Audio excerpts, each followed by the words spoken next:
Are we ready? Welcome, everyone. So great to see so many people here. First, I want to invite you to sit down, make yourself comfortable. I want to have a round of applause for Miss Marcella DeFria Casabon from the Awesome Flute Project, who's been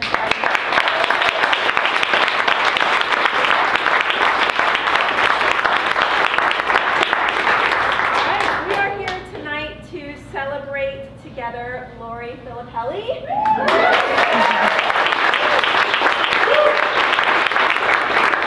her second book of poems, Girl Paper Stone, which is available for purchase over on the table there, and Laurie will be signing books afterwards. My name is Vivek Griffith, for those of you who I don't know, and I have the pleasure of introducing Laurie tonight. And I decided that instead of running down a list of accolades and publications and degrees and all those things, that I would share some more personal details about Laurie to warm us up for the evening. And also because I feel like I feel very much at this point in life, I can see the threads that lead in many ways to the places that we are, and I see many threads that lead to this particular book, and I thought I would share some of those with you. So here are 7 facts, real and apocryphal, about Laurie.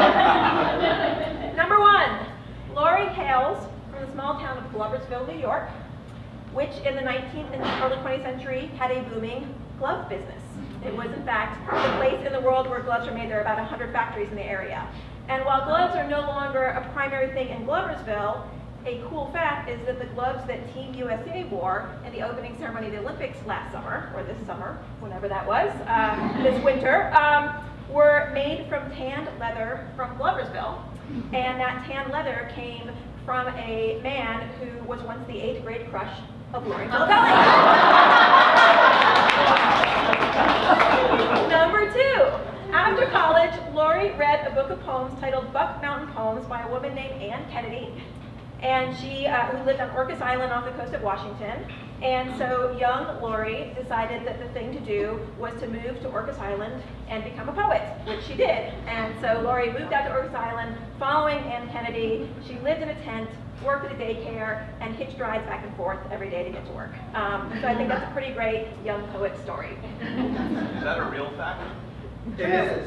True. So far, so true. So far, so true. The only apocryphal will be if I'm a little off on my details, which could happen. So Laurie and I met in graduate school in Cincinnati about half a lifetime ago, back when she wore baggy, flowy dresses and listened to Iris DeMent, and I wore Doc Martens and listened to Van Morrison, and we all lived in old, dilapidated apartments, and often what we liked to do back then was to burn sage and to light candles that we put in wine bottles so the wax would roll down them, and to read tarot together. And Laurie was sort of the primo tarot reader. She has her worn deck of Mother Peace cards, and she was the one that you wanted to read her cards because she has the insight and intuition to sort of bring that to life, and that factors into this book. Number 4, Laurie has been known to write letters, and when Laurie writes you a letter, it might come on airmail stationery, or it might come on the back of a flyer with a boy in a teacup. And it might have details in it because she is a woman of details. Like Natalie and I stopped at a barn sale on the way here. I bought a leopard purse and a shiny Art Deco pin that looked like a swordfish made of glitter. So she is a woman whose words, I think, have a great way of pulling out the details and the little absurdities of life and putting them out there for the reader. Number 5, maybe, is Mr. Obama. And I thought I would mention that Laurie's beautiful daughter, Eliana, is named Eliana Hope, and in part because she was born about 2 weeks after the inauguration of Barack Obama in 2009. Number 6, Laurie just celebrated a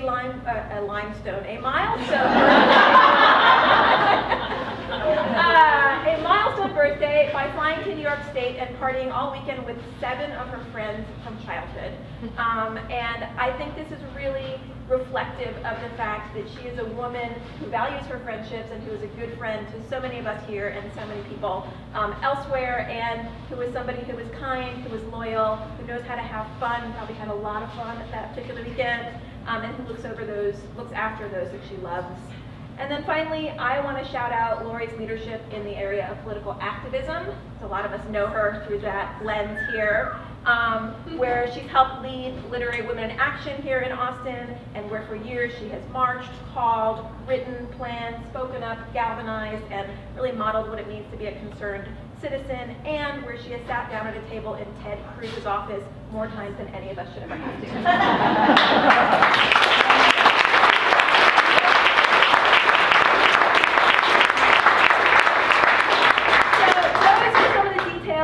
That roll into the person who Laurie is, and also the book that she has brought into the world and that we get to celebrate tonight, which is a book that brings together poetry, tarot, motherhood, daughterhood, activism, and legacy, and that is threaded together with the sharp imagery and bold leaps of imagination that I really love about her work. So, welcome, Laurie.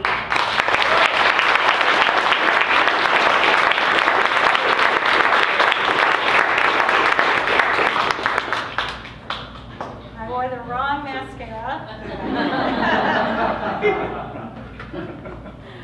Oh, thank you all so much. My heart is really, really full right now. I so appreciate every one of you, even the ones of you that I don't know. I love you. Thank you for being here. Thank you, Malvern Books, for not only hosting this event, but just being such a support for the literary and especially the poetry community in Austin. It's part of what still makes Austin an awesome place to live. And thanks to Marcella and the beautiful flute playing, and Vivek for the wonderful introduction. And this beautiful book, Girl Paper Stone, wouldn't be possible without Mario. Where is he? Oh, there he is. Hi, Mario.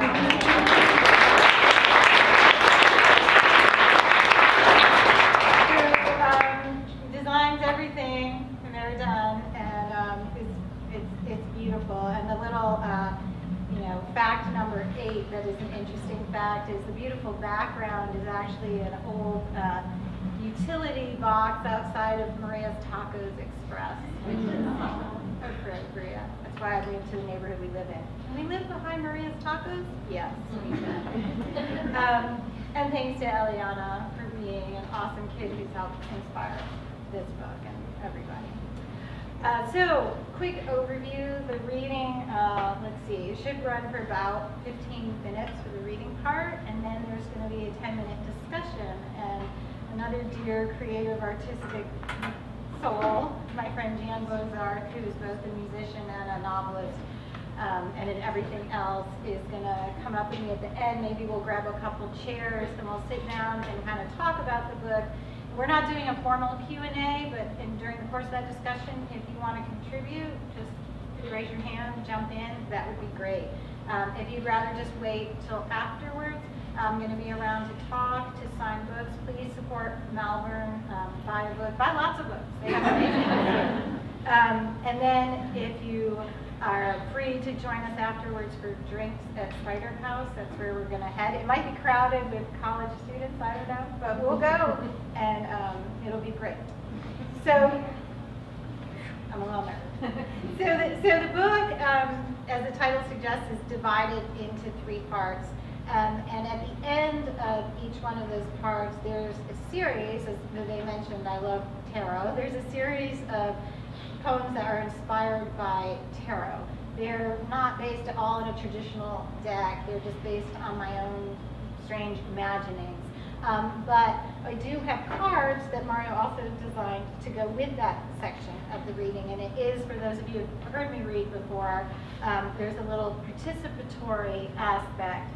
So if you would like to have a poem read directly to you, I will do that in the course of this reading. And there are some little green cards, and there are some little gold cards, and each has a little name on it, like this one says Wave. And when I give the signal and say, does anyone have a green card and they want to have a poem read to them, you could just raise your hand and tell me the name, and you'll have your poem read to you. It's kind of fun.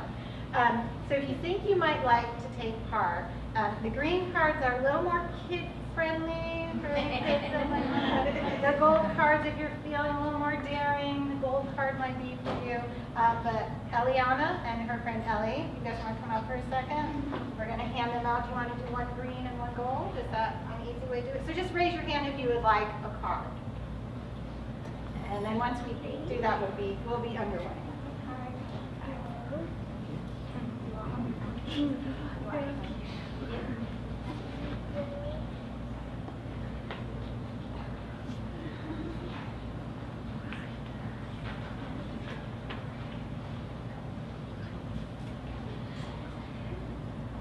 Heads up, there are probably more cards than we might have time for. So also, if we don't get to your personal reading at the end, I'm happy to kind of read to you face to face, and that doesn't feel too weird. And all the poems are also available in the book.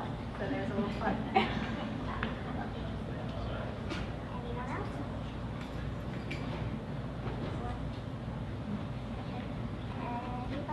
Orla, did you want? One card. Okay,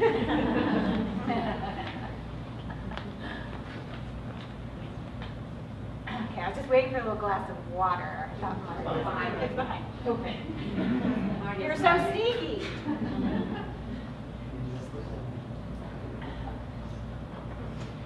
Girl. There's the me I am and the me I invent whenever you ask for a story. Preferably one with unsolved mischief or golden decisions. Apocryphal me has shenanigans, goofy siblings, backyard sing-alongs, parents placidly saving days. As history goes, we've won. You keep a rock collection like I never did. Right here near the window, we stare for hours. True, once I flew out onto the roof, but never told anyone, just you.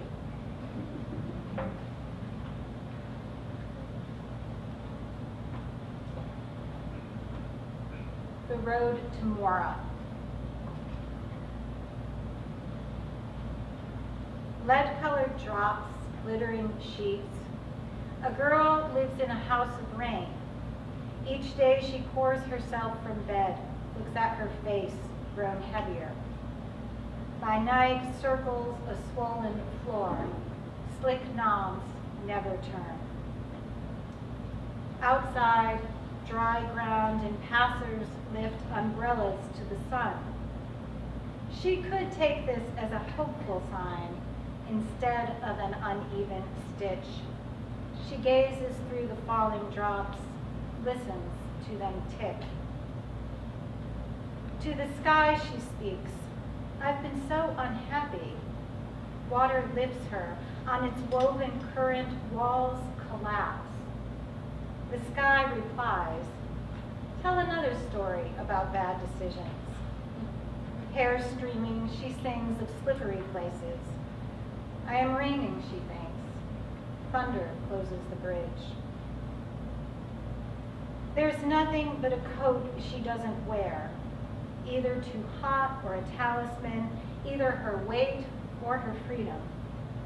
When snow falls, she feels it and takes 3 deep breaths before hefting her coat to the sky. The sky refuses, tosses it to the river, the coat returns.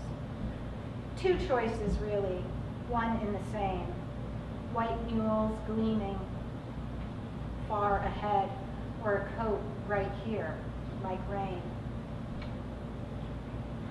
From a dark well she reaches, another story. 2 monks have arrived at a house of adobe in sun-drenched shirts with wine.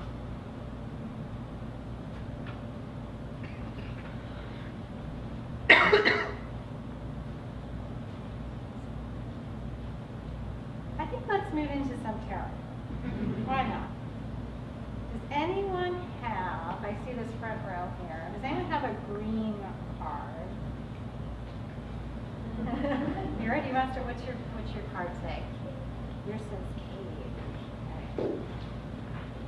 So Mira, this is for you. Light enters the darkness through your sleeping arm. Rest your head, let fingers spill like hair. Each strand opens a door. Running horses, stone towers. One shard, then another, then a treasured pot. You will save your village. Trudge back through the mud without mistake. The future is a ballad sung in your name. Ellie, you want to go next? Sure. Great. Sweet girl, simply comb your hair.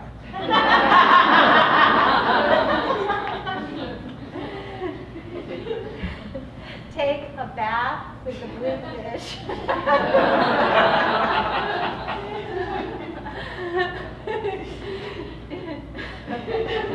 We'll start again. Take a bath with the blue fish and a tiny torpedo. Keep counting the molecules you wash from your face. And before you dry off, bask in unknowing. Your skin is your skin, was your skin, and is growing. Now, Liana, do you have one? You're skipping. Lenore? Tiara. Oh, Tiara. Glitter for me, queen of our city, princess of the yard. Show us what all your good can do. In a hall of vaulted minerals with innards of sliced stones glowing, find the heart, inside a speckled heart, even if it takes forever. Are there other green cards? Let's do, should we do one more green card? Oh, you've got moon. Today is full moon. Today is the full moon. This is for you, Alejandro. The bigger you spin, the lighter you land, the more space you have to catch the fall. Look up at the brightness, half smile of gold, half man of cheese. Dear rabbit, displace them when you shout. Make room for me, I'm coming. Okay, so I think we'll move on. If there's more green ones later, I'm happy to read to you. Paper. You draw a picture in which I'm your mother and you're a mermaid. Color seeps into paper made of stone, into fossils beneath our hands. You grip a string that carries us to the stars, and for keeping their secrets, we are transformed. Back east, we measure 55 steps from one end of the whale to another. All around us, stuffed seals and plastic swords. I remember this whale, as big as my world. This house, a star we were looking for, a star with a door inside.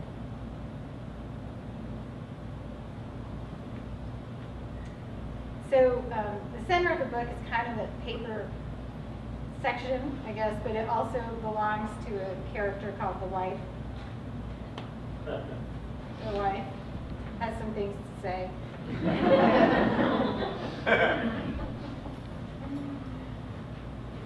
Wife's song. Starts sky green as a glow in the chest, cracks like a tree branch, her lips, a deluge of lost notes, plastic fossils, a lone mop tumbling down the street, collides with a dirt bike, a pickup curved, strains the guardrails to remember a name, tumbles like hail on a tin roof, wails, now a river, now a siren rising, in every direction, shifts and turns, ends with the sun, and the neighbor's trash lifts like a skirt in the wind.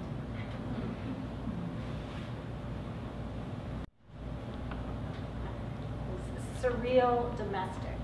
I feel like this describes a large part of my life. The past as seen through cooking oil, the present leaky fire, the day's first dancing garbage truck and leaf store sidewalk sale, a continent of cupcake stickers, an ocean, teardrop soup, forget-me world of angry stares, the rain as hand soap in my hair, unnamed but no one else inside, 5 dreams, and one of them is mine.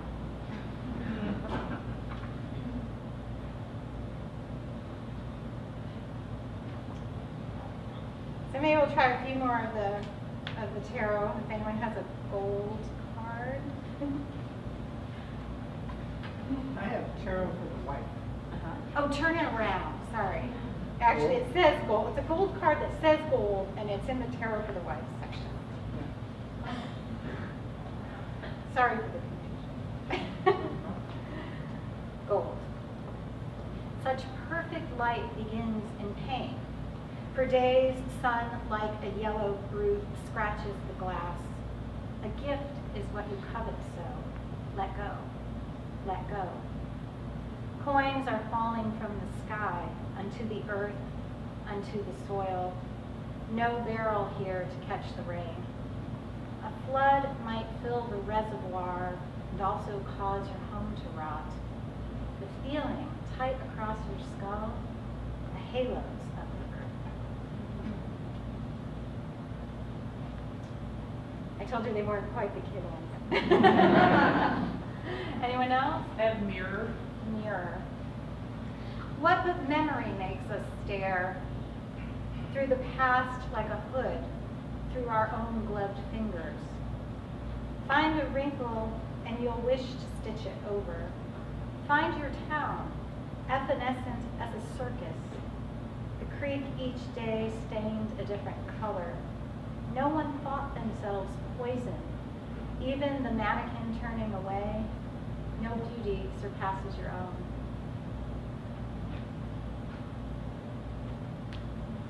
Nest.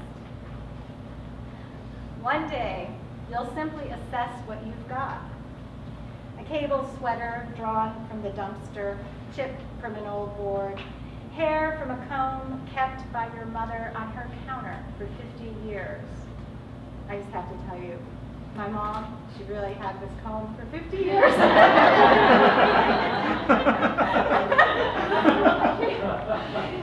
And then I lost it. Okay, I'm sorry, Lena. I'm going to start over. One day, you'll simply assess what you've got. A cable sweater drawn from a dumpster, chipped from an old board. Hair from a comb kept by your mother on her counter for 50 years. You could make snow globes of shaking teeth, but it won't be enough. With or without claw-bottomed slippers, your footprints are destined to become fossils, your ribs an empty page.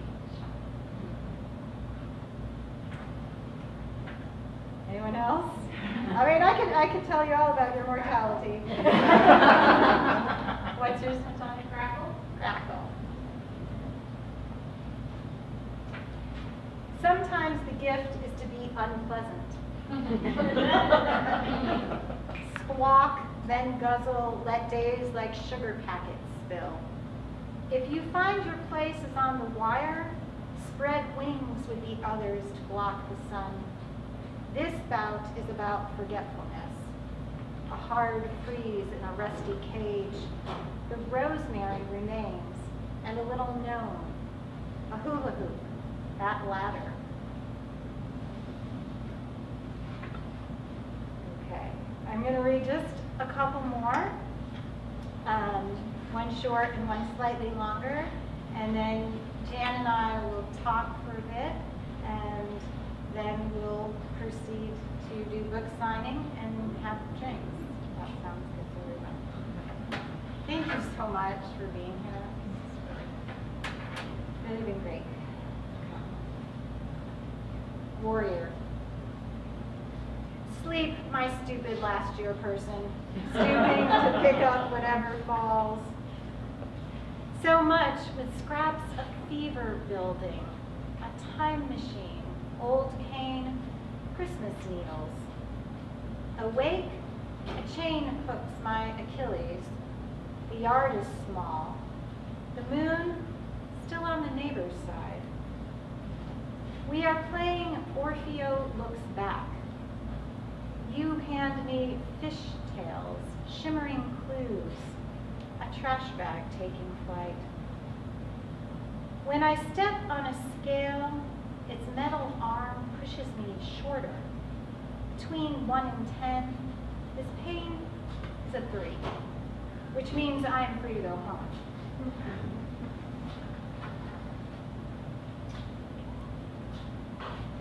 Me and the invisible jury. Anybody else have an invisible jury? I have an invisible jury, and this is what I would like to tell them. Okay. Woodpeckers carve trunks to sticky lace, but I am no bird.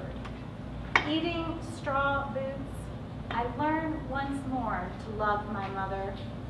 I learn not to laugh when the wife on TV hands over the twins, but my sides are splitting. In chalk, I write, time is running out, and time runs out as I write. A thought grain dangling, an angry god. Wind, the sky known blue. The slope, though slippery, still burns. Fiery pit, political slop, I've nailed the division, but not the source.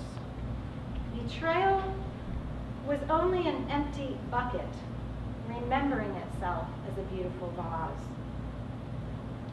Father's hands were swollen, his hands were cold, but his ring was not in the bin of rice. In a lot full of pebbles, his ring was a stone, cracked open to reveal a butterfly's wing.